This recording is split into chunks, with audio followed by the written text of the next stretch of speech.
Good afternoon. My name is Jeffrey Herbst, and I'm president of American Jewish University in Los Angeles. It's a real pleasure and honor to welcome Rabbi Elkins, who is in Jerusalem, to the program today.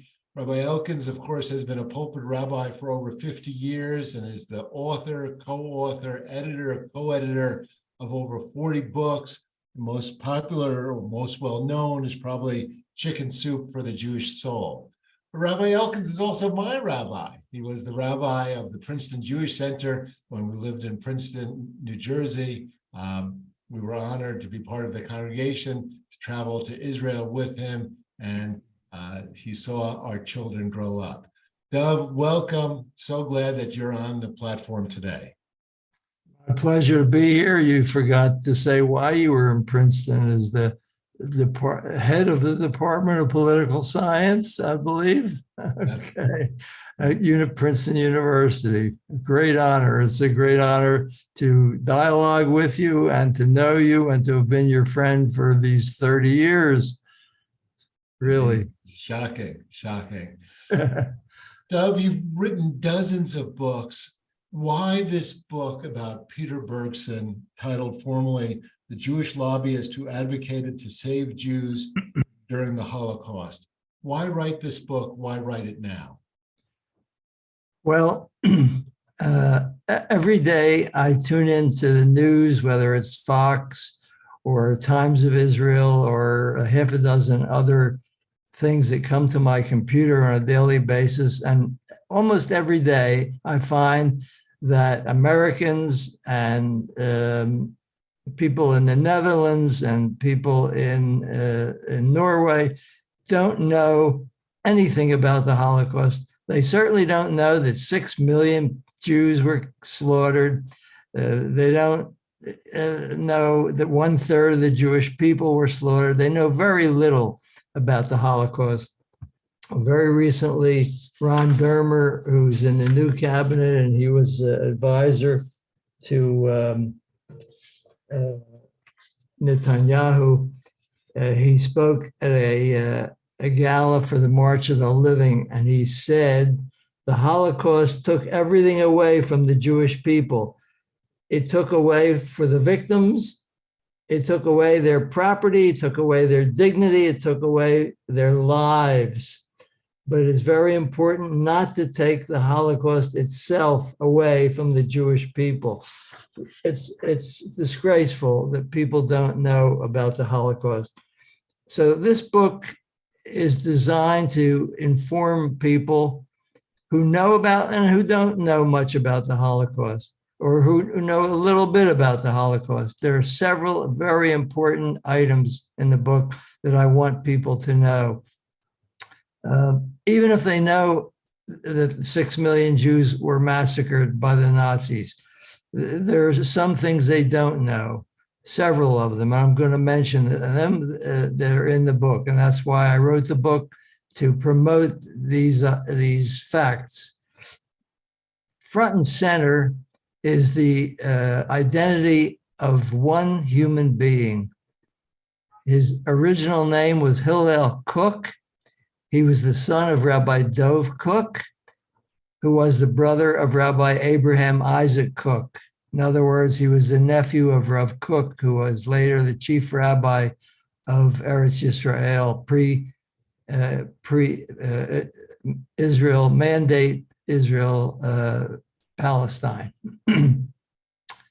He changed his name, which I can explain later if people ask. But he came to America from Palestine, where he lived in the 30s, to support the Irgun. He was a follower of Zev Jabotinsky.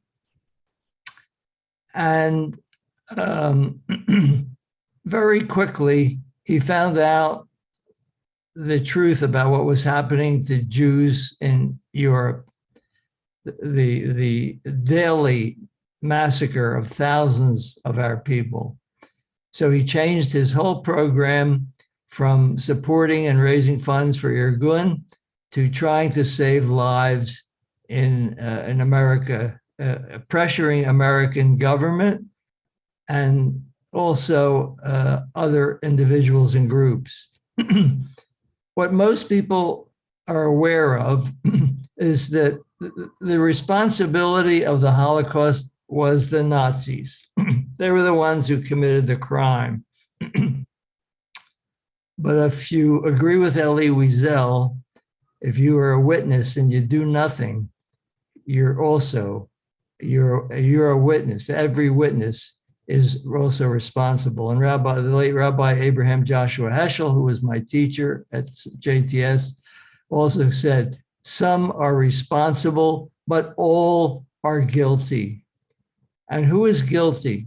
This is what many people don't know, and this is what is the essence of the life of Peter Bergson, Hillel Cook, why he changed his program in America. Because the President of the United States ignored the events of Nazi final solution.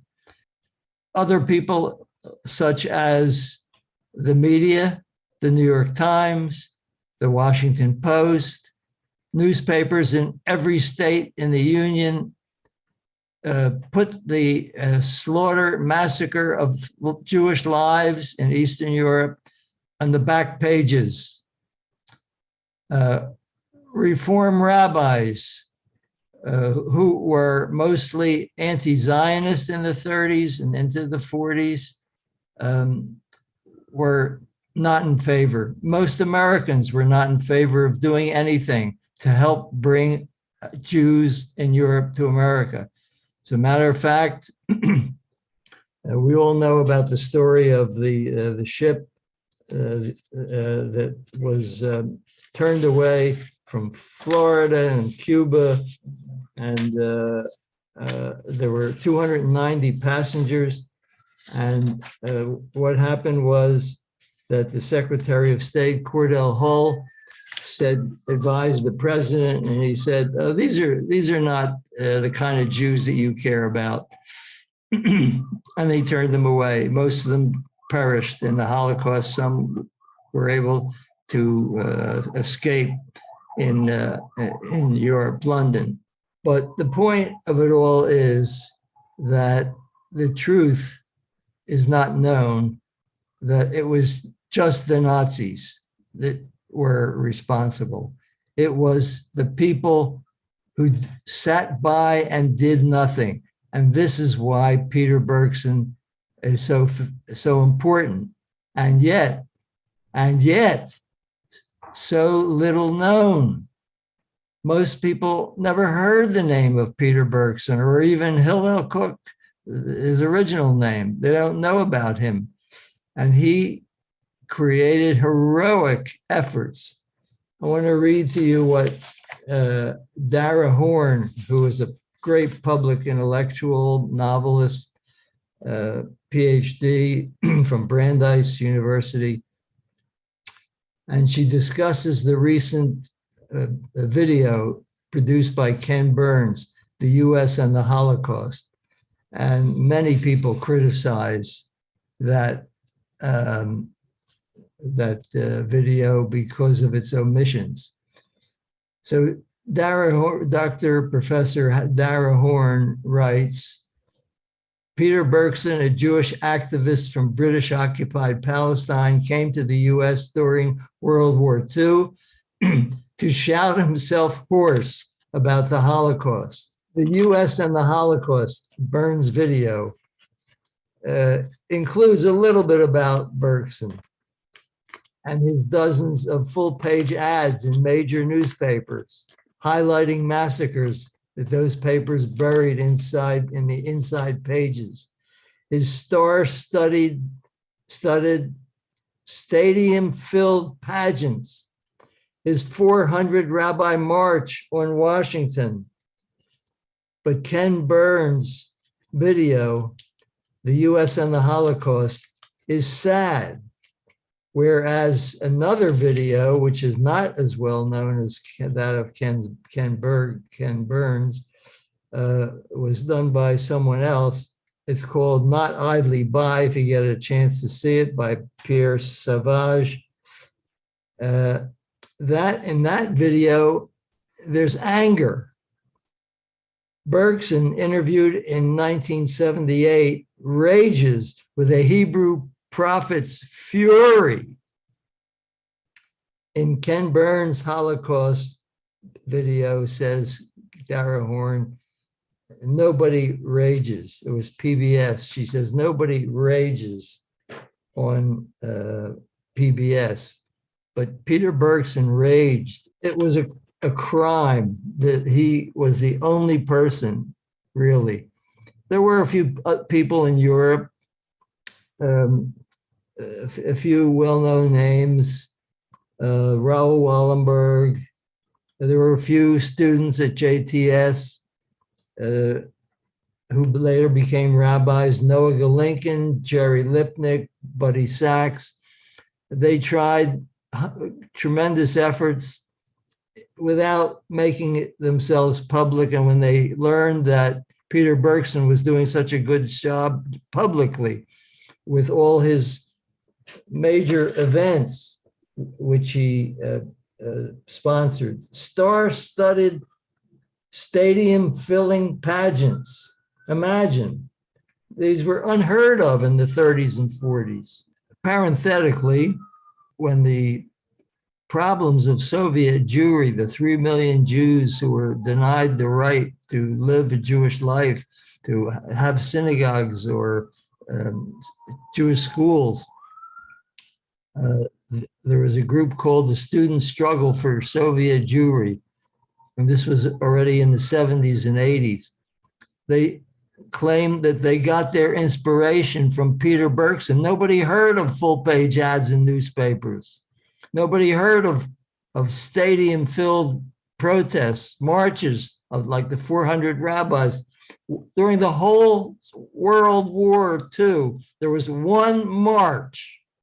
That was the one sponsored by Peter Bergson under the auspices of Vad Hatzalah, a group of 400 rabbis.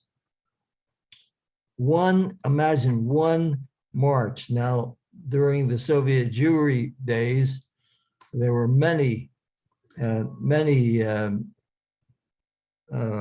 such marches, all inspired by Peter Bergson. Nobody knows about him.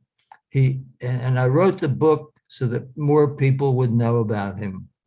The information that I am not an academician, I am not a historian, I just write books to popularize themes that people don't know about. And where I got my information, it's important to know, especially if people want to follow up and read more. The main scholars that I did my research were books by Professor David Wyman, a non-Jew, mind you, and his student, Professor Raphael Medoff. Raphael Medoff, after Wyman passed away, created the David Wyman Institute, which he is the director. And he has written many books. And I think you saw in the chat one of the books, most recent books of Raphael Medoff. His name also, in his books and his research, should be more widely disseminated. You talk a lot about what you call, quote, the timidity of American Jews, including their failure to support refugees from who might have fled the Nazi Holocaust. What do you attribute that timidity to? Well, there are several factors. First of all, no American wanted immigrants right after the Depression. Take away their jobs. Everybody was afraid of losing their jobs. If new people came and took over their jobs, they would lose money.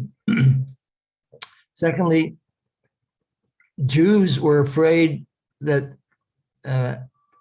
protesting what was happening to Jews in Europe would increase the anti-Semitism, which was already highly present and strong, very strong in America. But one of the worst things was that President Roosevelt had discretion within American law to admit hundreds of thousands of Jews as immigrants.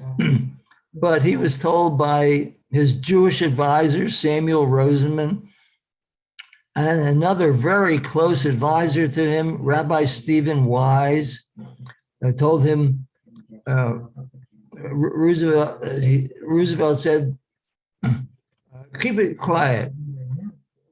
Let's not make this too public because it's not very popular to bring in immigrants into America.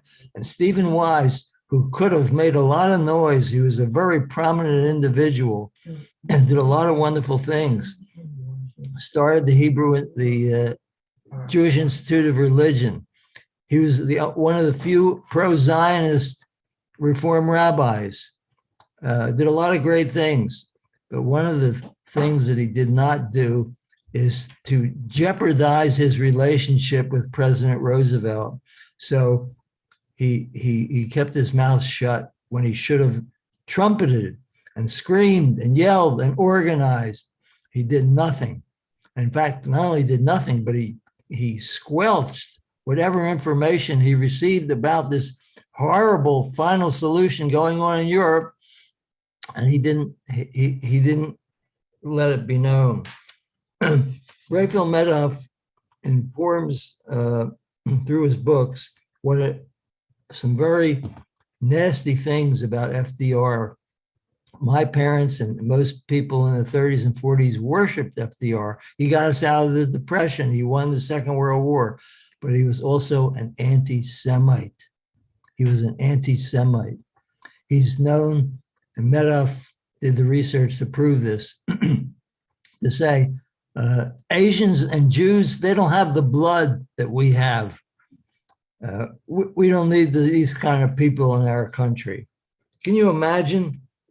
President of the United States, Jews, he said, have certain innate distasteful characteristics. Jews. It's undesirable to have too many Jews in any one profession. Roosevelt was on the board of Harvard University, and he made a recommendation. He made a recommendation that we keep the admissions of the quota of Jews to a very low number. He did many things like that. He was an unknown anti-Semite, but we know now of the many anti-Semitic things he did. In 1943, he privately asserted that German hostility toward Jews was understandable, because he erroneously claimed over 50% of the lawyers, doctors, school teachers, college professors in Germany were Jews. So of course, it was understandable why the Germans hated them. What nonsense. It wasn't true, first of all. And second of all, even if it was, is that a reason to massacre 6 million Jews? Of course not. So this is Roosevelt. So what Peter Bergson had to fight again was the President of the United States, the Congress, where Bergson was pushing for resolutions to do something, have the American government try to intervene in some way to get more Jews to come over. There were planes with soldiers going over to Europe, coming back empty, because Roosevelt and the Congress refused to do anything about it. In addition, there were so many things that could have been done. Bombing the railroad tracks, or even some of the camps, some of the concentration camps. Jewish advisors, Rabbi Wise and others, advised Roosevelt, don't divert any of the ability of the country to win the war against the Germans by doing something for the Jews. So there were so many things. So the point here is that the president, the Congress, the media all across America, and the American Jewish establishment, the American Jewish Congress, the American Jewish Committee, rather, was opposed to doing anything for the fear of raising the level of anti-Semitism. It is unbelievable what people don't know about all the opposition that Peter Bergson had, and heroically he fought tooth and nail until finally, in the last year of the war, he wanted there to be created a war refugee board, and he had a resolution in Congress which he was about to have passed, and people notified Roosevelt and said, if it gets passed, it'll look very bad for the president. So he himself beat the Congress to the punch and created the War Refugee Board. It saved 100,000 Jews, but it was too little, too late. You highlight the debates that were among American Jews between public confrontational tactics like Bergson and people who were much more comfortable speaking quietly like Rabbi Wise. And of course, those of you who saw my interview with Prime Minister Netanyahu, he talked about his father, who was also a follower of Jabotinsky, who was involved in these debates also. What conclusions do you draw? And it's obviously a relevant question today, between those who argue for kind of brash public confrontation as opposed to what might be called quiet politics or quiet diplomacy? Well, we've learned the hard way. One of Madoff's books is called The Jews Should Be Quiet. So what happened when they were quiet? 6 million people died when we were quiet. And he opposed that idea. He made noise. He screamed. He arranged rallies and major events. The one lesson is, and by the way, how did we save the Soviet Jews? Why did a million or more Jews come to Israel? Through Soviet Jewry councils and student struggle for Soviet Jewry. They made noise. They learned from Bergson. The lesson there was that you don't keep quiet. That's lesson number one. And today, look at the world, how quiet the world is when Iran publicly announces that they want to wipe Israel, the little Satan and the big Satan. The little Satan's Israel, the big Satan's America. And the world is quiet about that. What is the UN doing about one nation? Is UN nation wants to wipe off the map another nation. The world is quiet about that. We learned from the Holocaust, Peter Bergson, you don't keep quiet. And the second thing we learn is that one individual can do wonders. He had a lot of people helping him, but it was his efforts. And the truth of the matter is, today, 20 years after the death of Peter Bergson, roughly, there's not a street in Israel named after him. There's not a building named after him. There's not a sign. There's no knowledge that he even existed. It's a disgrace.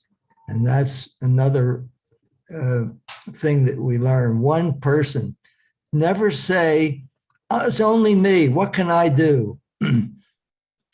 Every single individual can do a lot.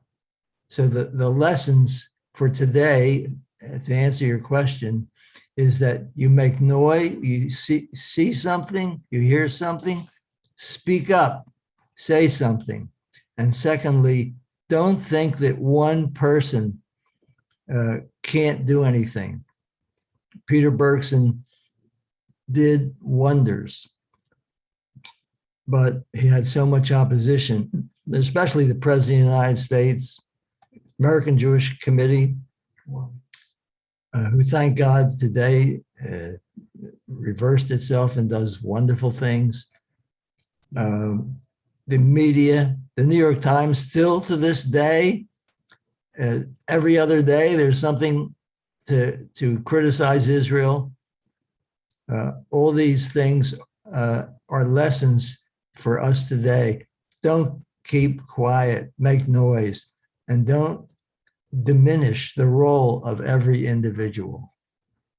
Now, maybe you could talk a little bit about the efforts that Bergson and others had to create a Jewish army.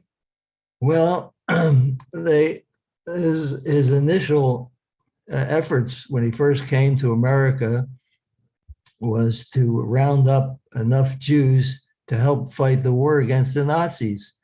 He had very limited success with that, and the idea there eventually was a small group fighting with Great Britain and fighting with America, but his main efforts were focused when he found out what was happening to his brothers and sisters in Europe to save Jewish lives. Talked a lot about Roosevelt.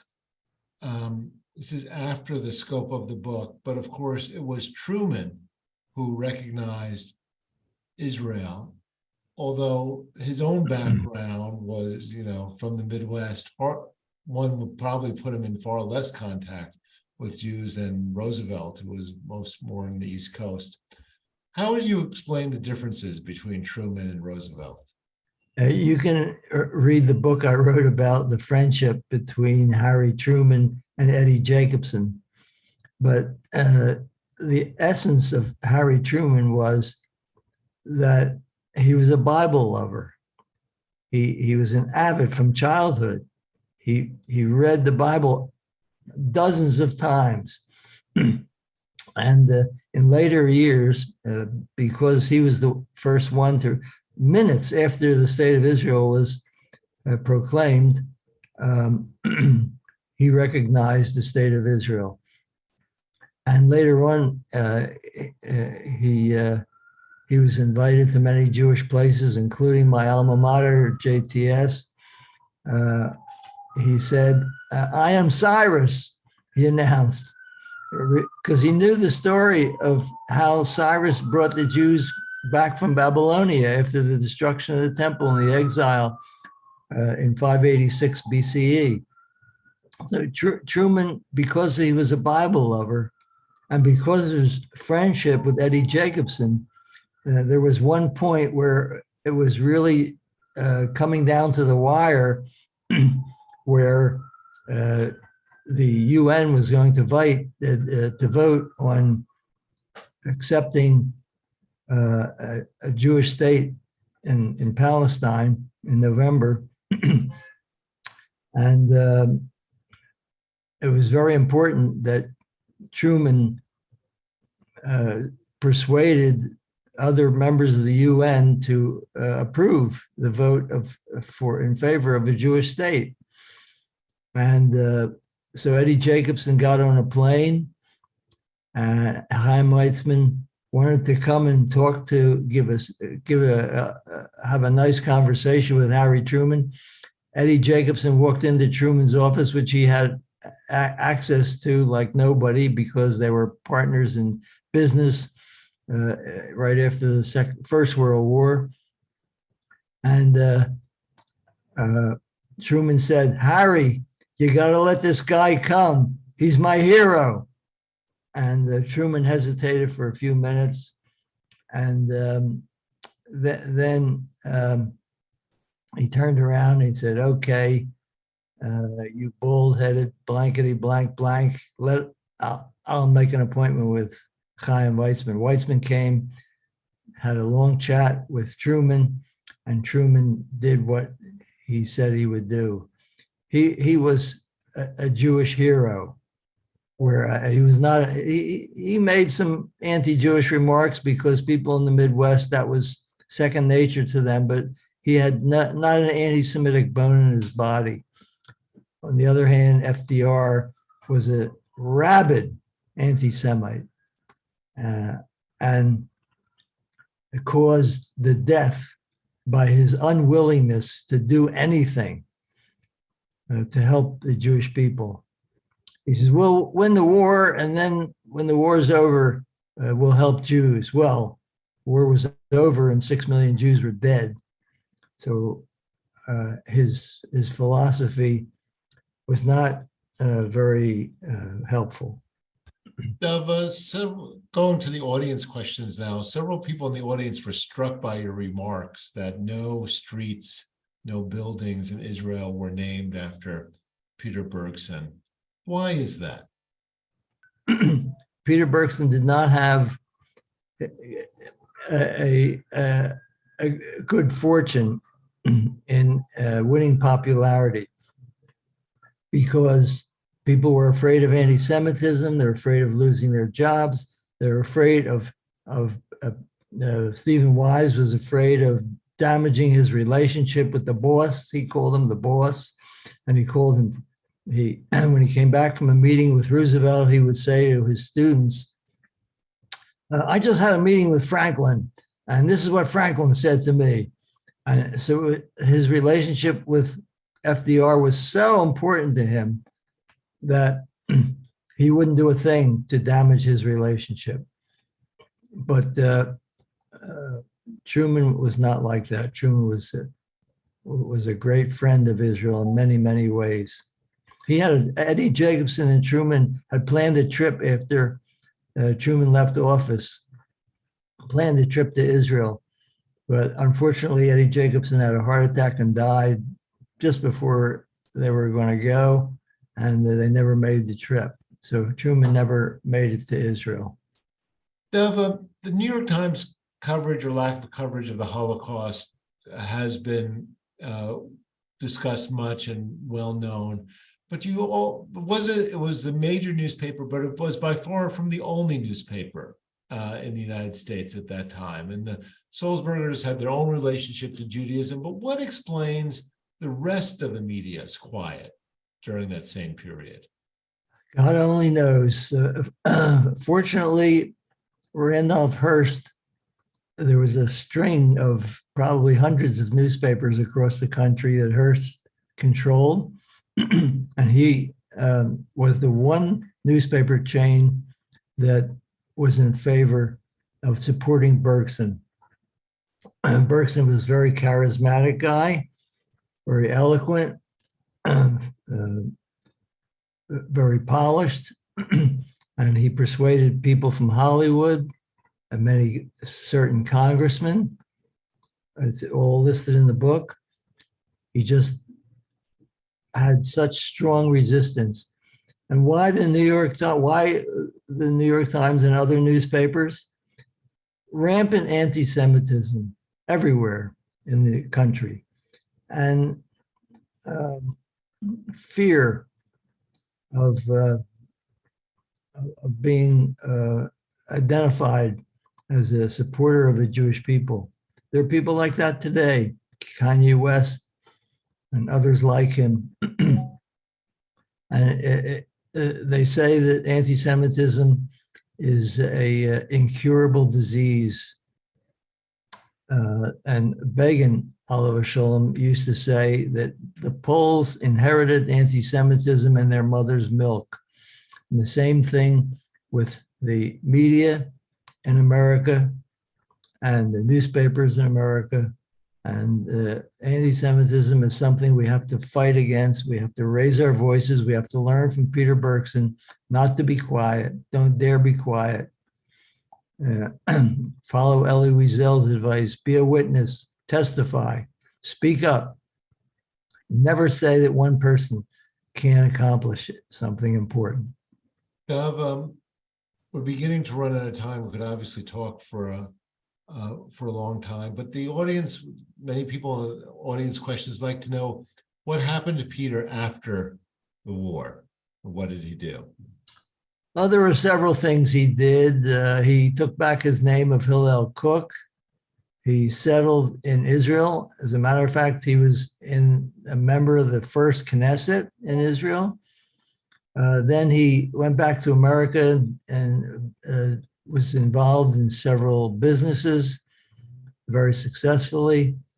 But he was not a popular person. He fought against the tide. And the rest of his life, unfortunately, he was not recognized for his great accomplishment. And that's one of the reasons I wrote this book. He had an interesting life, but I think his political career ended with the end of the Second World War. Dov, several members of the audience were also struck by your quote from Darrell Horn critiquing the Ken Burns documentary, which is pretty pro-Roosevelt and very favorable to Rabbi Wise. Do you think do you think your narrative is too difficult, too much against the conventional wisdom? How would you explain why you and others in Burns have such different perspectives on this? Well, God bless Raphael Medoff and the late David Wyman. And, there's very often two different stories about the same event. I can't get into the brain of people like Ken Burns and others who just don't know the truth, don't want to know the truth, what their motivation is. But if they read the documents, and I saw on the video earlier, a very important book that people can reference for the documentation. It's this book called America and the Holocaust, a documentary history. Raphael Medoff did a yeoman's job by compiling all the documents to buttress his case. Great scholar, authentic, honest, man of integrity. And he's got several other books, which are easy to find on Amazon. God only knows why there are people who won't admit the truth and tell a story and leave out some of the most important facts. God only knows. It's a crime. I'm afraid we're now out of time. And of course, it's quite late in Jerusalem for Rabbi Elkins. Dov, thank you so much for joining us. Do you want to tell the audience I know you're always writing, what the new project is? Well, the newest book is just going to press. It's called The Battle Between the Menorah and the Magen David, the Jewish Star. Which one has greater significance in representing the state of Israel, who's going to celebrate its 75th anniversary in a couple of months? So I give a history of the menorah and a history of the Jewish Star. And the question is, which is more important? Of course, the menorah is a lot older, but the Jewish Star has a lot of significance on the flag and on the emblem and other places. Jews wore it during the Holocaust, were forced to wear it. Today, we proudly display it. I think it'll be an interesting read in honor of the 75th anniversary of the State of Israel coming up. Rabbi Dov Peretz Elkins, thank you so much for joining us from Jerusalem today to talk about Peter Bergson, the Jewish lobbyist who advocated to save Jews during the Holocaust. Pleasure to see you again. Thank you. Thank you. It's my pleasure and honor. Great to see you.